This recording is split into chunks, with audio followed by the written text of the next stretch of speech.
This is a picture of a patient with peritoneal dialysis access. You can see there that there's a sort of discolored square around her insertion site. I believe that's probably due to having a sterile dressing placed over that, an occlusive dressing that would prevent any types of germs or moisture or water from running down the patient's body, perhaps while she's showering, and getting into that catheter insertion site. You can see underneath her right hand the connection port that she uses to connect the line to the dialysate infusion line, and then whenever she has the fluid indwelled in her peritoneal cavity, she will disconnect and the line will look just like that. Once the dwelling period is over, she'll connect a drain line to that same port, and then the fluid will run out either through gravity or through the machine, the cycler machine, to remove the effluent or the dirty dialysate. This is a picture of what the drain or the catheter looks like inside the body. You can see that it's coiled there in the peritoneal cavity. The bag containing the dialysate solution is, if it's instilled by gravity, is raised higher than the catheter to allow gravity to assist the fluid to run in. Once the fluid is in, then the patient will disconnect themselves from that, and they'll be able to get up and walk around and go to work and do whatever they're required to do throughout the day.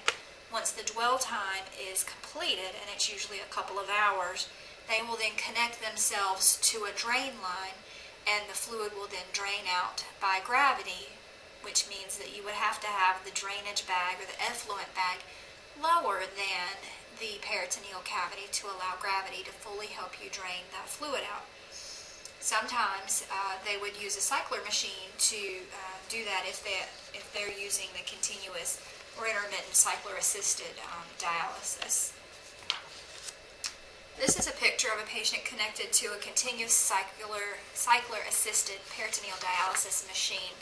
Essentially, the process works the same way, except a pump instills the fluid into the peritoneal cavity, and then the pump removes the fluid through the drain line, which is marked there at the bottom of the picture.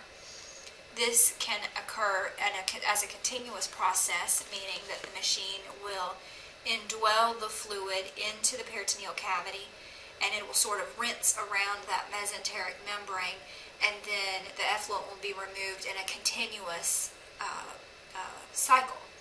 You can also do this in an intermittent fashion, meaning that the machine will indwell the dialysate.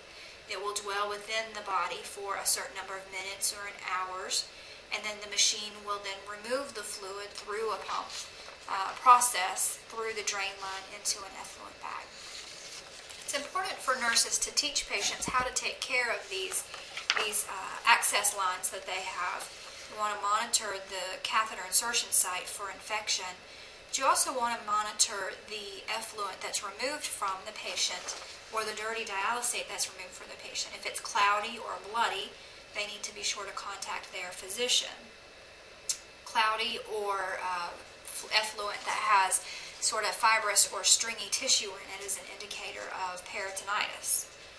You want to make sure to teach your patients to measure the accurate intake and output of the inflow of dialysis and the outflow of the effluent or dirty dialysate fluid. It's important for these patients to monitor their vital signs and their daily weights, and be sure to report these to the physician whenever they go for their appointments. The physician will monitor the lab values whenever the patients go for their appointments, and the appointments are made at the discretion of the physician and how often he feels the patient needs to be seen in the office. So I want you to think about nursing diagnosis related to patients that are undergoing peritoneal dialysis. Remember, if you've stuck with me through all of these videos, that Isis had a purple bow on her collar, and she would be pleased to help you earn some bonus points on your final exam. I look forward to talking with you later.